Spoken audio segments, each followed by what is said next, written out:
Welcome back to another episode of Grizzly True Crime. My name is Grizzly, and today we're going to recap the case of Codi Bigsby, who was reported missing on January 31st, 2022. However, last week, new charges were filed against his father, and they were really shocking because everybody was really hoping that Cody would be found alive. Sadly, the new charges say that a grand jury indicted Cory Bigsby on murder charges, and the police believe that Cody was murdered 7 months before he was reported missing. So today, on Wednesday, June 14th, 2023, depending on when you're watching this, there is a hearing scheduled for Cory Bigsby, and this is all related to his mental health evaluations. His trial was initially set to start in November of 2022, but it kept getting delayed, and he's had several mental health evaluations, and today will be another hearing on that. If there's any news to report on that, I will do so. Make sure that you are subscribed and hit the bell so you don't miss out on how I update you, because there's many ways. There's YouTube Shorts, there's community posts, there's live streams, there's premieres, there's videos. So if you don't want to miss out on that, make sure you do those things. And if you really don't want to miss out, Patreon is a good place to go because you'll never miss a notification there. So let's get into this case and see where we're at.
So Codi Bigsby was one of 4 boys living with their father, Cory Bigsby. He was 42 at the time. Cody had one older brother who was 5 years old and twin younger brothers who were only 2 years old. They lived in Buckroe Beach in Hampton, Virginia. On January 31st, 2022, at approximately 9 a.m., Cory Bigsby reported Cody missing to the Hampton Police Department. His father said that he had last seen him wearing all black clothing and Spider-Man flip-flops. But he also said it was 2 a.m. and Cody was fast asleep in bed. So I'm not sure why he would even think that Cody would be, 3 or 4 years old at this time. He would have been 4 years old in his bed with all black clothing and wearing Spider-Man flip-flops. So then missing persons flyers were created, and this case was shared a lot. If you've never heard of this case, let me know in the comments below. I hope that this episode will catch you up because it's been so devastating to follow, to see the community's done amazing. The police have been doing press conferences, and just to hear this outcome has been very sad for everyone. So there was no Amber Alert issued as Cody's case did not meet the criteria. For example, they didn't see any signs of an abduction taking place. So that would need to be part of the criteria to meet for an Amber Alert. But the FBI did get involved immediately. The day that Cody was reported missing was the very same day that the family was supposed to be moving into a new house just 6 miles away on Burns Street. On January 31st, 2022, the Hampton police held a press conference to ask the community for help in locating 4-year-old Codi Bigsby. They used drones, search and rescue dogs, cadaver dogs. They had people on foot searching, volunteers, every resource available to search for little Cody.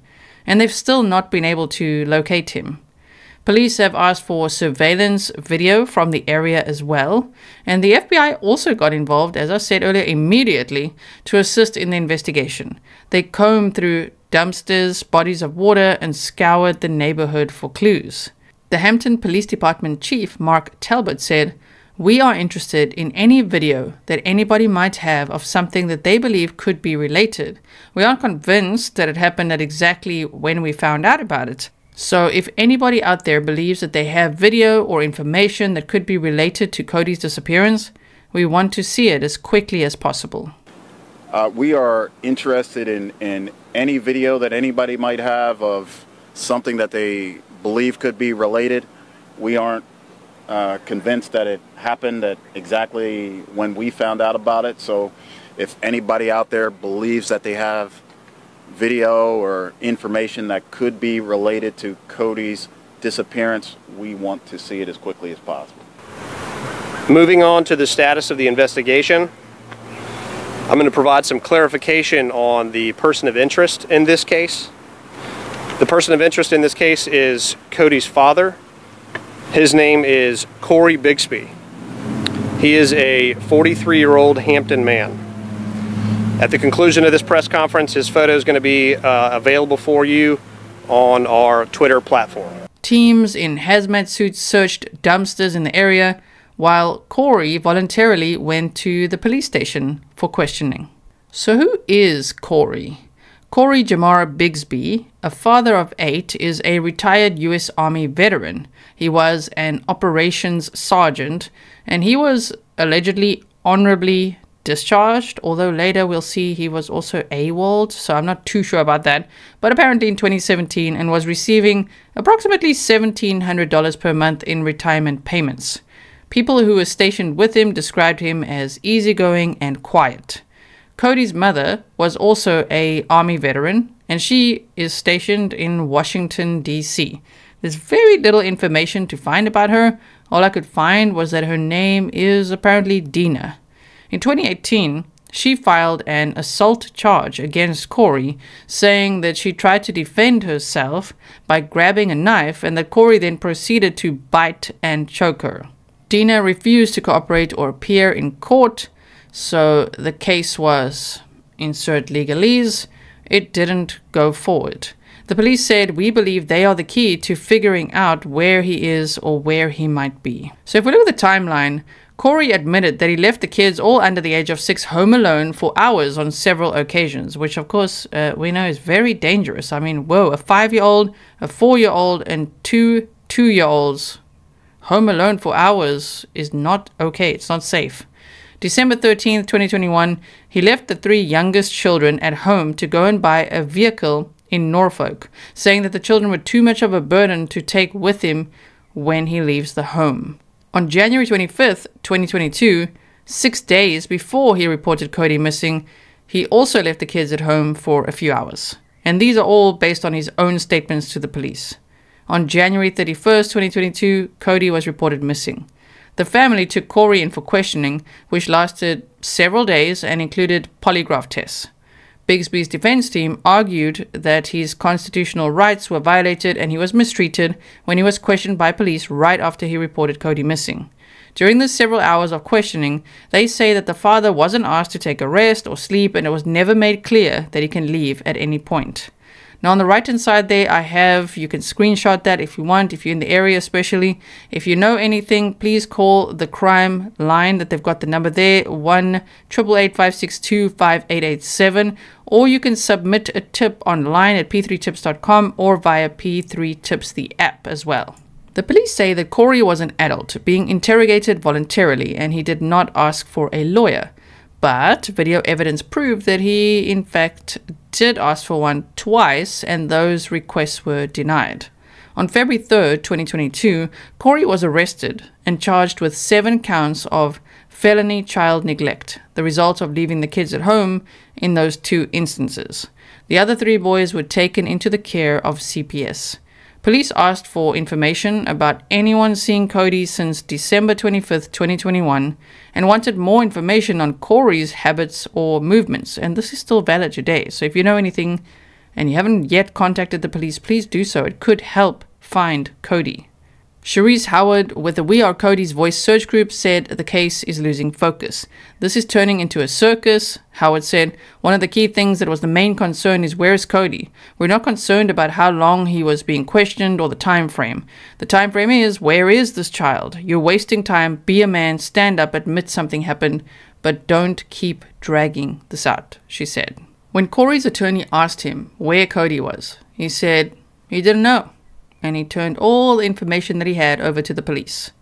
The judge denied the defense's motion to throw out the interrogation video evidence ahead of Cory's trial that was supposed to be November 2022.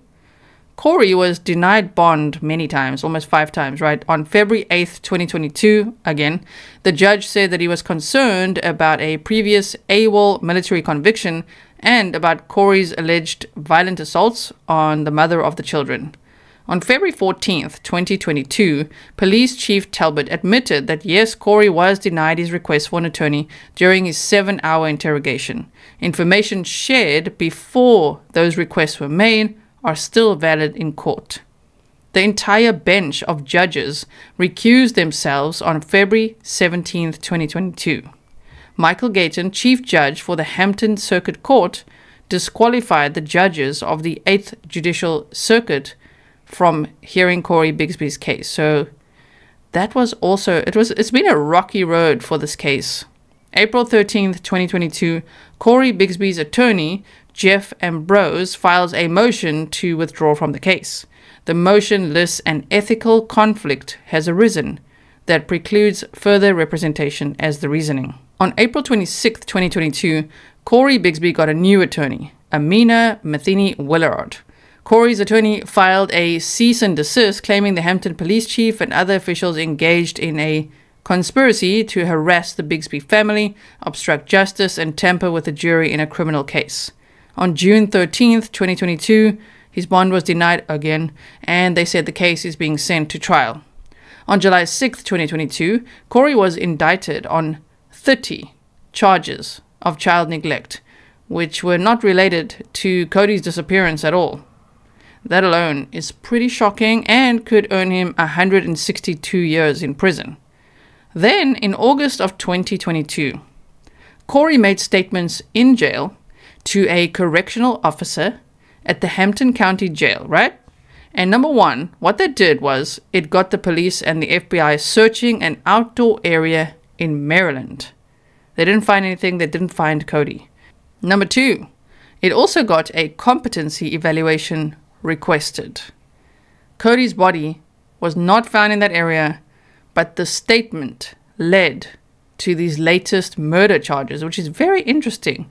Based on what he told that corrections officer, he was indicted on murder charges. So this is the latest document now where they say, and this was really a shock in the case, after all this time, everybody continually searching, and they're still searching for Cody.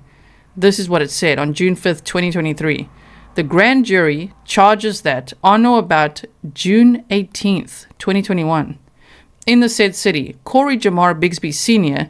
did unlawfully and feloniously transport, secret, conceal, or alter a dead body as defined in the codes, right, with malicious intent and to prevent detection of an unlawful act or to prevent the detection of the death or the manner or cause of death in violation of the Code of Virginia as amended. So that was a lot to take in when this first hit social media as well. And here they said in the circuit court for the city of Hampton, the grand jury charges that on or about June 18th, 2021, remember his father reported him missing January 31st, 2022. Okay, they said Cory Bigsby Sr. unlawfully and feloniously did kill and murder Codi Bigsby in violation of those codes of the Code of Virginia as amended. Throughout this case, there were so many ups and downs. Cody's mother made some statements along the way as well. Here she said, "At this present time, I do not wish to take part in any telephone, television, or social media interviews. My reluctance is based on the upcoming trial, and the questions asked are questions that will be addressed in court. In addition, I have been advised by legal counsel not to address the public. However, I would like to speak to the support of the community. I sincerely appreciate all the volunteers, rescue workers, police, FBI, news reporters, the community at large, family, friends, and everyone who's showing love and support for Cody. It truly warms my heart. I'm praying for the safe return of my baby boy, Cody, and I hope the public and the community will understand and respect my position during this tragic time." They also said at some stage a child's jacket and tire marks were found in the area where Cody was last seen. That turned out to not be Cody's. And they also have this fence called Cody's Fence, where people are pinning special messages on the fence and putting like soft toys there, all in support of Codi Bigsby. At some stage, they also found animal bones wrapped in a blanket. So basically, somebody found bones in a blanket, and they were very concerned about this. And the FBI went there and they looked, and it was animal bones. But that was a scary time in this case because, you know, people were wondering, oh man, like, could this be Cody? It wasn't.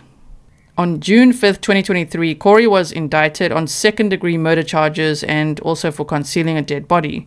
Cody would have been 3 years old at the time that the new charges say he was murdered. An aunt of Cody said that she last spoke to him 13 months before he was reported missing, which would have been around Thanksgiving or Christmas of 2020. A typical grand jury in Virginia consists of 7 members, and votes don't have to be unanimous. In March of 2023, Bigsby was transferred from the Hampton Roads Regional Jail to Eastern State Hospital in Williamsburg for a restoration process in hopes that it would help restore his mental capacity to be able to stand trial. A hearing is scheduled, as I say, that would be for today, for Wednesday, June 14th, 2023, for Cori, which relates to his mental evaluation to assess the efficacy of Cory Bigsby's mental health treatment regime at Eastern State Hospital. During Cori's last court appearance, he was determined by one doctor as mentally unfit to stand trial, but then another one, the one that was actually approved and registered, said he was fit to stand trial. So there's a whole battle with that going on as well. Now, seeing as they have not found Cody's body, how would that pan out in court? And the answer there would be, as long as there is enough circumstantial evidence of a jury to infer that the victim is dead and the defendant is guilty, then yes, a defendant can be charged and convicted of murder. So we saw with Letitia Stauch, she got arrested before they found Cannon's body. And also, if you look at the case of Sincere and Classic Pettis, or Orrin and Orson West, as they are known in the media, the West trial, if you haven't seen that, I will link that below for you if you want to catch up on that. But same there. They still haven't found their bodies either, but yet the parents, the adoptive parents, went to trial for their murder. So here again is the Codi Fence, a memorial honoring Cody in Hampton, near Buckroe Point Apartments, where he was last seen. This fence continues to grow. They say that's where News 3 met Nancy Strickland, an organizer of We Are Cody's Voice. She shared her emotions about the charges, and that was in a clip that I played in a live stream. So if you missed that live stream from a few days ago, I will link that in the description box for you as well. Now, apparently, Cori wrote a letter to his attorney in jail, but she said it's nonsensical and bizarre. Amina Matheny Willard had filed a motion to dismiss the case against Bigsby based on the discovery of this letter. I wonder what's in that letter. She said it changes the course of his trial and shows deteriorating mental health. She said it was not a confession or a suicide note, but would not say any more. She asked the judge to seal the letter. Oh, and if you are wondering why would Cori be claiming any sort of, mental health deterioration, apparently he's stashing medication in his cell, he's hearing and seeing children tapping on the window, and he's hearing voices, and he said there's a machine in his head telling him to do crazy things. So that's what that is all about. Whether that's true or not, we're yet to find out, especially from the hearing that will be happening today. Let's see if they find him competent to stand trial and when the trial date actually will be. So this is what the case is, of course, all about. Little Codi Bigsby. So if you could please like and share with the hashtag Codi Bigsby, then everything can get categorized together and everyone can get all the latest updates in one place. Thank you so much for watching. If you do want to see lots of clips and things that are shared in the live stream and some map time and the usual thing we do on this channel, then go and check out the replay of the live stream that I did just a few days ago, which is linked in the description box for you. And as I say, if there's any news to report from the hearing today, or if we know when the trial date will be, I will keep you posted. Thank you so much. Stay safe. And let's hope that they find Codi Bigsby soon, so that he can be buried in a dignified way that he absolutely deserves. I can't believe he was only 3 years old and already gone. Stay safe, and I'll see you in the next one.